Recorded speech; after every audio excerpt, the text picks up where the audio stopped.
Let's just jump right in. I want you to forget for a second everything you think you know about how a state is formed. Today, we're talking about the Arthashastra, and this isn't some philosophical text about ideals or the divine right of kings. Now, this is a brutally practical, step-by-step instruction manual for building a state from scratch, a machine designed for one purpose, to fight back against total chaos.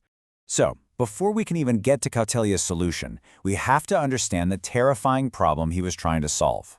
He had this really vivid name for a world without a government. He called it the Law of the Fishes.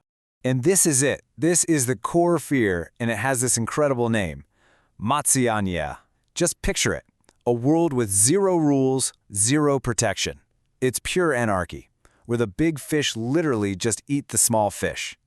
For Kautilya, this wasn't some abstract thought experiment. This was the default setting for humanity. The chaos society had to constantly fight to escape.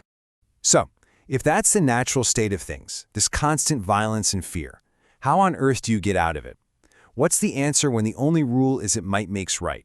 Well, Kautilya's answer was, for his time, completely radical.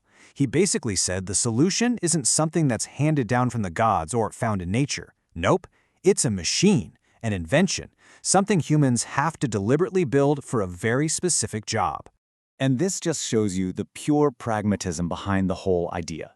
For Kautilya, the state has one primary job, to be a wall that holds back the law of the fishes. Its entire reason for existing comes from its ability to provide security and order. It's a tool, built by people purely for their own survival. Okay, so if the state is a machine, what are the parts? What does it actually look like? Well, Kautilya laid it all out in his famous Saptanga Theory, which breaks down the 7 essential pillars that hold the entire thing up. 7. That's the magic number. Kautilya identified 7 core elements, and each one is absolutely vital. He saw them less like parts of a machine and more like organs in a living body. If even one of them fails, the whole system is at risk. So, number 1, right at the very top, you have the Swami, or the king. This is the brain, the central processing unit of the whole state machine. He's the sovereign who makes the final calls and holds all the power. But of course, the king can't do it all himself, right? So pillar number 2 is the Amatya, the ministers, the advisors, the whole bureaucracy. These are the people who handle the day-to-day administration and make sure the machine is actually running smoothly. Next up, number 3, the Janapada. This is the physical body of the state, its territory, and, just as important, its people. Without land to rule and people to govern, the state is just an idea in someone's head. Then we get to pillar 4, Durga, the forts. This is all about defense and security. We're talking fortified cities, strategic strongholds, the essential infrastructure you need to protect your land and your people from outside threats. Number 5 is Kosha, the treasury. And this one's a biggie. Because a state, just like any complex machine, needs fuel to run. A healthy economy and a full treasury. That's what pays for the army, funds the government, and builds everything. Without money, the machine just grinds to a halt. For number 6, we have Danda, the army. This is the muscle, the raw coercive power of the state. It's the tool you use to keep order at home and to defend yourself from enemies abroad. And last but definitely not least, we have number 7, Mitra, which means allies. Kautilya was smart. He knew that no state is an island. Having a solid network of friendly states is absolutely critical for your security and for your foreign policy. So there you have it. The king, ministers, land and people, forts, treasury, army, and allies. And you have to remember, for Kautilya, this isn't just a checklist. It's a totally interconnected system. A weakness in any single pillar, say an empty treasury or a disloyal ally, threatens to bring the whole structure crashing down. And then you're right back to the law of the fishes. Okay, so we've seen the parts list for this machine. Now, how does it actually run? What are the operating principles? Well, it all boils down to this fascinating mix of raw power, public welfare, and punishment. And this is where Kautilya really separates himself from other thinkers of his time.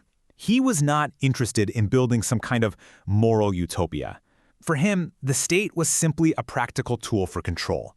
Its success wasn't measured by how good it was, but by how efficient and stable it was. And this practical mindset leads to this really surprising mix of features. First, yes, it's monarchical. The king has the final word on everything. But then, and this is the interesting part, it's also a welfare state. The government is responsible for making sure the economy is strong and that the weak are protected, because a happy population is a stable population. And maybe most surprising of all, it's secular. Religion is your personal business. The state runs on cold, hard logic and its own interests. So, to keep all this running smoothly, to maintain that internal order, Kautilya had a key concept called dandaniti, basically the policy of punishment. Now, this wasn't about being cruel for the sake of it, it was about discipline. He argued that you have to use punishment fairly and reasonably to stop crime. In his view, using too much force was just as bad for stability as using too little. Now, as you've probably been thinking, this blueprint for an all-powerful, super-centralized state, well, it's pretty controversial, especially when you look at it from our modern perspective.